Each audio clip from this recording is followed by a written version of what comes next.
Shalom Bapak Ibu Saudara dikasih Tuhan, jemaat yang dikasih Tuhan. Puji Tuhan, hari ini kita kembali berjumpa secara online dalam ibadah hari Minggu.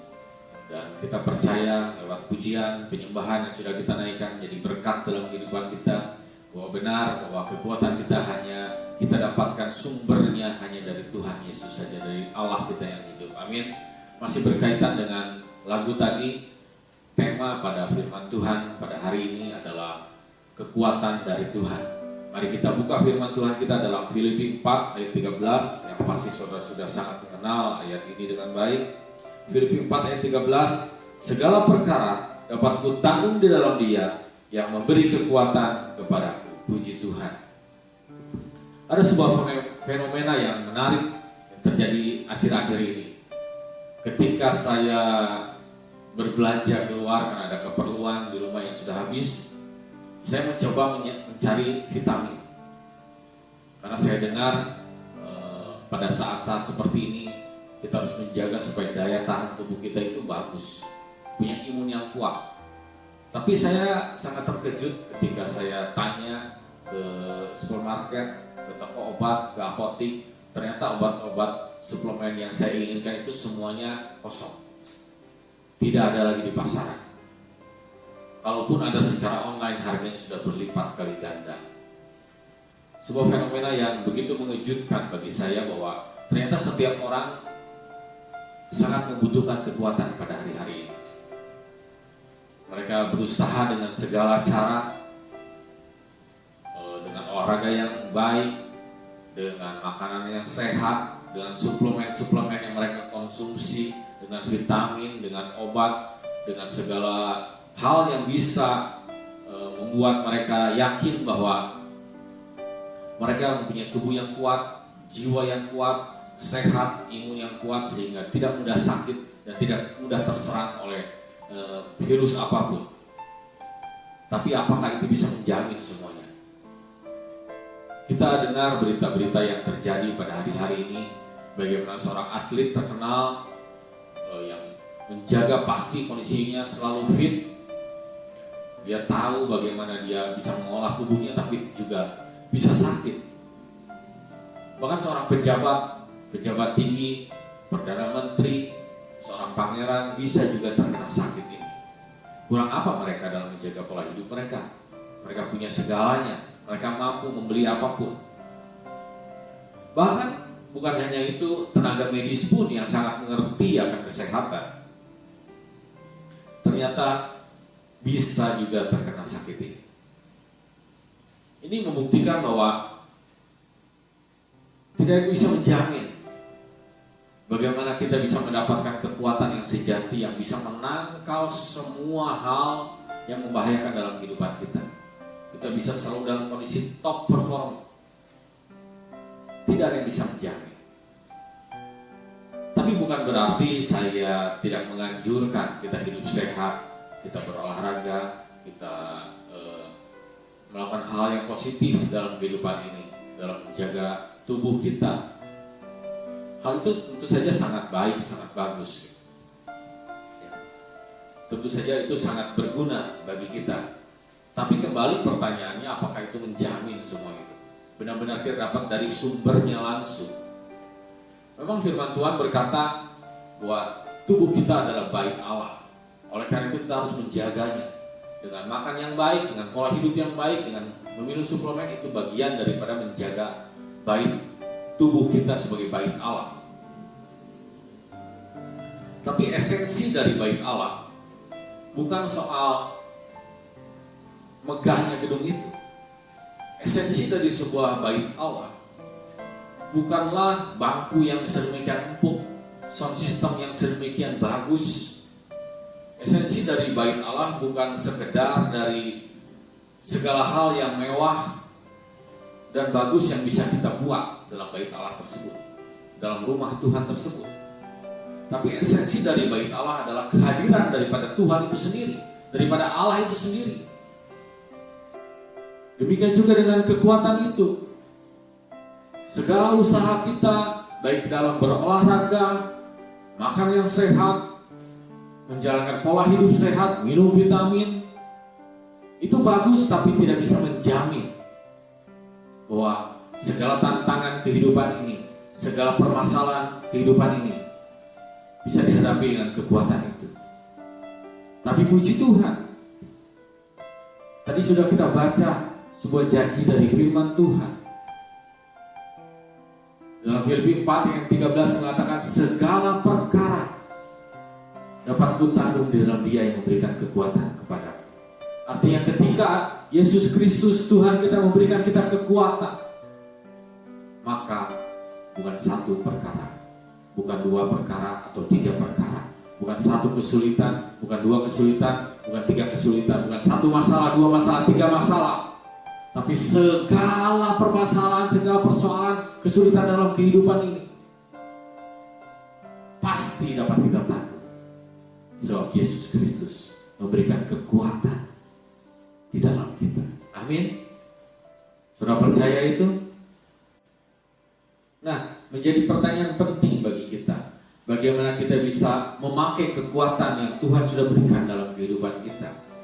Bagaimana kita bisa mengaktifkan kekuatan itu di dalam kehidupan kita.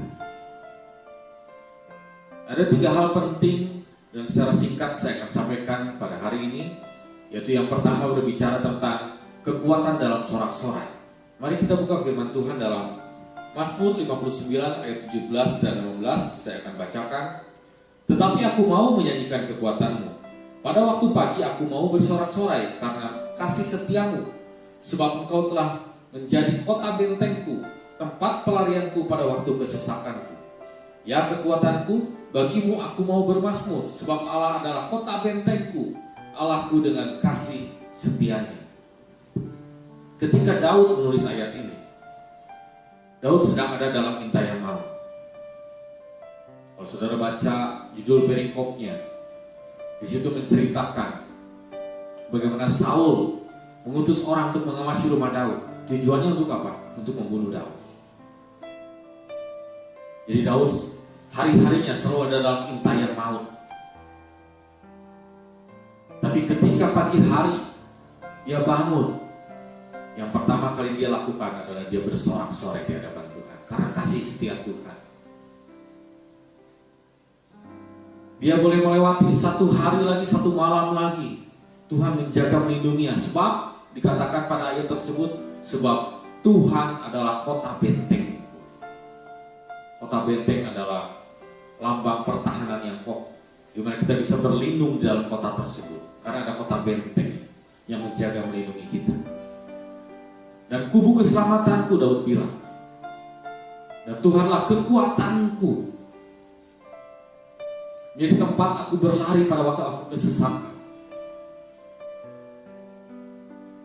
Artinya Daud menyadari bahwa ada kekuatan dalam sorak-sorai. Pertanyaannya, apakah di hari itu Daud bebas dari intai yang maut? Apakah di hari itu Saul menghentikan perintahnya untuk membunuh Daud? Tidak. Di hari itu Daud masih diintai oleh maut.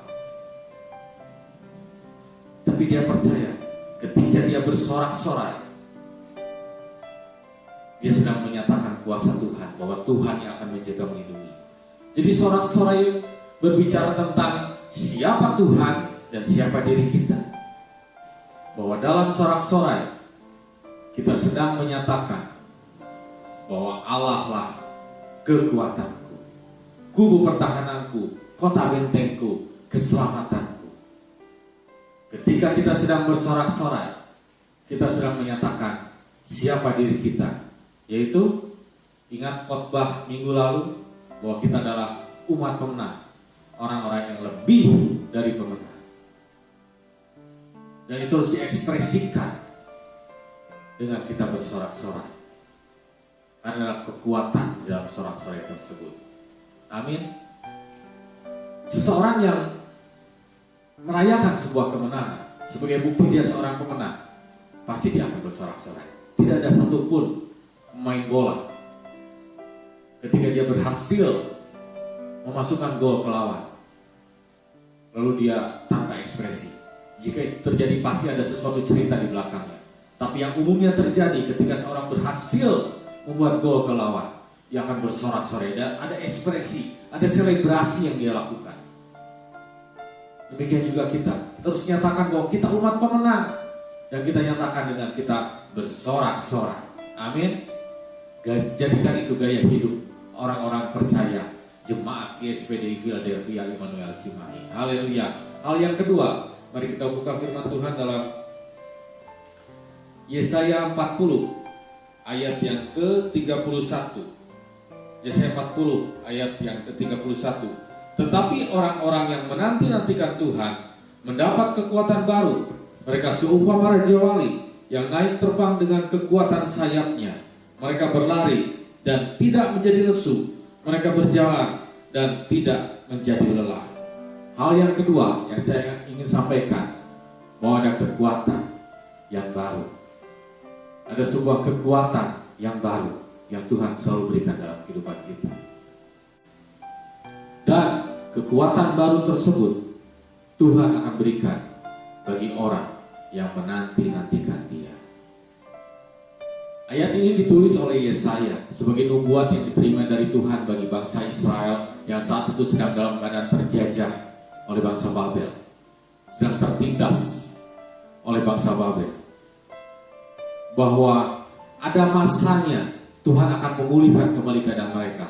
Tuhan akan mengembalikan mereka ke Yerusalem menjadi bangsa yang merdeka. Dan bagi orang yang percaya, yang menanti-nantikan hal tersebut, Tuhan menyediakan kekuatan yang baru. Bukankah itu juga terjadi dalam kehidupan kita saat ini? Mungkin saat-saat ini kita sedang tertindas suatu masalah. Kita seperti orang-orang yang terjajah oleh situasi keadaan yang demikian mencekam saat-saat ini. Akibat wabah virus yang harus dihadapi bangsa dan negara ini, bahkan seluruh dunia. Setiap hari kita menemukan masalah demi masalah yang belum juga selesai sampai hari ini. Tapi firman Tuhan datang dalam hidup kita pada siang hari ini, bahwa kita harus menanti-nantikan, kita percaya bahwa suatu saat nanti Tuhan akan memulihkan keadaan kita. Amin. Tuhan akan memulihkan keadaan bangsa dan negara kita, keluar daripada masalah ini. Dan orang yang percaya, orang yang menanti-nantikan tersebut akan mendapatkan kekuatan yang baru. Masalahnya memang mungkin masih ada, masih sedang terjadi, masih kita alami. Tapi kalau kita menanti-nantikan saat Tuhan memulihkan keadaan kita, kita percaya, maka kita selalu punya kekuatan yang baru. Kenapa harus kekuatan yang baru? Kalau kita menghadapi seorang musuh selalu dengan jurus yang sama, maka musuh tersebut akan gampang mengalahkan kita. Tapi kalau kita selalu punya cara yang baru, jurus yang baru, musuh kita akan bingung cara menghadapi kita. Mungkin saja setelah wabah ini akan muncul lagi masalah demi masalah. Karena selama kita hidup dunia memang masalah selalu terjadi dalam kehidupan kita. Ada tantangan, ada kesulitan, ada badai dalam kehidupan kita. Bagaimana kita bisa menghadapi semua itu dengan kekuatan kita yang lama? Karena itu, mari kita menanti-nantikan, kita percaya sungguh, kita menanti-nantikan Tuhan yang kita percaya akan membebaskan, akan memulihkan keadaan kita. Sehingga mungkin masalahnya masih terjadi, tapi kita selalu punya kekuatan yang baru setiap hari. Besok kita punya kekuatan yang baru lagi, kekuatan yang baru lagi, kekuatan yang baru lagi. Sehingga masalah, situasi berat seperti apapun, kondisi yang sedemikian rumit seperti apapun, tidak bisa mengalahkan kita. Karena selalu ada kekuatan yang baru yang Tuhan berikan, karena kita menanti-nantikan Tuhan yang pasti memulihkan keadaan kita. Amin. Hal yang ketiga, yang terakhir yang akan saya bagikan, kita buka firman Tuhan dalam Efesus 6 ayat yang ke-10, 11 dan 12. Akhirnya hendaklah kamu kuat di dalam Tuhan, di dalam kekuatan kuasa-Nya. Kenakanlah seluruh perlengkapan senjata Allah, supaya kamu dapat bertahan melawan tipu muslihat iblis. Karena perjuangan kita bukanlah melawan darah dan daging, tetapi melawan pemerintah-pemerintah, melawan penguasa-penguasa, melawan penghulu-penghulu dunia yang gelap ini, melawan roh-roh jahat di udara. Haleluya. Paulus mengatakan dalam ayat yang tadi kita baca bahwa ada peperangan dalam kehidupan orang-orang percaya. Ada musuh yang harus kita kalahkan, yang harus kita hadapi. Itu para penguasa-penguasa roh-roh jahat di udara. Dan Paulus memberikan suatu rahasia bagaimana kita bisa menang melawan itu semua, yaitu bertahan memakai kekuatan, memakai perlengkapan senjata Allah. Itu yang pertama. Tapi yang kedua, yang Paulus bilang dalam ayat yang 10, akhirnya, inilah yang menjadi kesimpulannya bagaimana kita bisa menang menghadapi peperangan ini, yaitu dikatakan bahwa akhirnya hendaklah kamu kuat di dalam Tuhan, di dalam kekuatan kuasa-Nya. Artinya Paulus bilang bahwa di dalam kuasa Tuhan ada kekuatan yang sesungguhnya, ada kekuatan yang sebenarnya yang bisa mengalahkan peperangan kita dalam kehidupan ini. Amin. Jadi kita belajar 3 hal penting pada hari ini. Bagaimana kekuatan dari Tuhan sebagai kekuatan yang utama dalam kehidupan ini. Kita bisa menjaga diri kita dengan pola hidup yang baik, dengan makan vitamin, dengan berolahraga, itu bagus, itu baik. Tapi pastikan ada kekuatan Tuhan di dalam kehidupan kita. Karena seperti ayat yang awal dikatakan dalam Filipi 4 ayat 13, segala perkara dapat kutanggung di dalam Dia yang memberikan kekuatan kepada. Dan kita sekarang memahaminya, bagaimana kita mengaktifkannya, yaitu yang pertama kita punya gaya hidup bersorak-sorai. Lalu kita menanti-nantikan, kita berharap percaya bahwa Tuhan akan memulihkan keadaan kita, sehingga kita diberikan selalu kekuatan yang baru. Ada kekuatan yang baru. Dan yang terakhir, kita harus tinggal dalam kekuatan Tuhan, sebab ada kuasa di dalam kekuatan Tuhan yang akan memenangkan pertempuran kehidupan ini. Amin. Mari jemaat Tuhan, saya undang bangkit berdiri. Kita mau tutup ibadah kita hari ini. Kita mau angkat satu pujian, refresh saja. Engkaulah perisaiku. Ku kan berdiri di tengah badai dengan kekuatan yang Kau berikan. Sampai kapanpun ku kan bertahan, karena Yesus selalu menopang. Ku kan bertahan dalam tekanan dengan kekuatan yang Kau berikan. Sampai kapanpun tak tergoyahkan, karena Yesus selalu menopang hidupku. Karena Yesus selalu menopang hidupku. Haleluya, haleluya. Kami mengucap syukur Tuhan, kami berterima kasih ya Yesus. Haleluya. Terima kasih ya Tuhan, Kau sungguh Allah yang baik, Kau sungguh Allah yang setia. Benar Tuhan, kekuatan kami hanya di dalam Engkau ya Tuhan. Kami hanya memakai kekuatan yang daripada-Mu saja ya Tuhan. Mampukan kami ya Tuhan punya gaya hidup bersorak-sorai. Ajari kami untuk menanti-nantikan, untuk percaya penuh akan janji-Mu, supaya ada kekuatan yang baru yang selalu Kau berikan dalam kehidupan kami ya Tuhan. Juga ya Tuhan, ajari kami ya Tuhan, untuk kami memakai kekuatan-Mu, supaya kuasa dalam kekuatan-Mu Tuhan, untuk memenangkan peperangan demi peperangan dalam kehidupan ini ya Tuhan. Terima kasih Tuhan. Kami diberkati lewat ibadah ini Tuhan. Biarlah seluruh jemaat GSPD Philadelphia Emmanuel Cimahi di tempat mereka masing-masing, di rumah-rumah yang dipakai ibadah ya Tuhan, boleh mendapatkan berkat yang luar biasa Tuhan.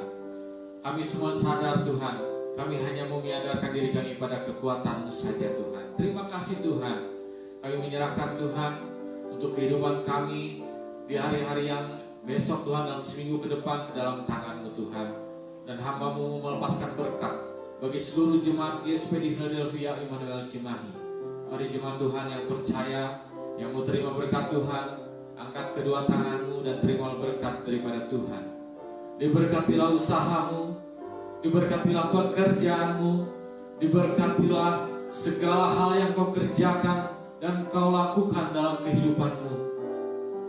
Diberkatilah saat Kau keluar, diberkatilah saat Kau masuk, diberkatilah dalam segala hal. Dan percayalah, kekuatan yang daripada Tuhan selalu akan menyertai setiap kehidupan kita. Maka anugerah Allah Bapa, kasih sayang daripada Tuhan Yesus, dan persekutuannya dengan Roh Kudus, itulah yang akan selalu menyertai kita, orang-orang percaya, jemaat GSPD Philadelphia Emmanuel Cimahi, mulai saat ini sampai Maranatha, sampai Yesus datang kembali. Semua yang percaya bersama kita katakan amin. Puji Tuhan, Tuhan Yesus memberkati.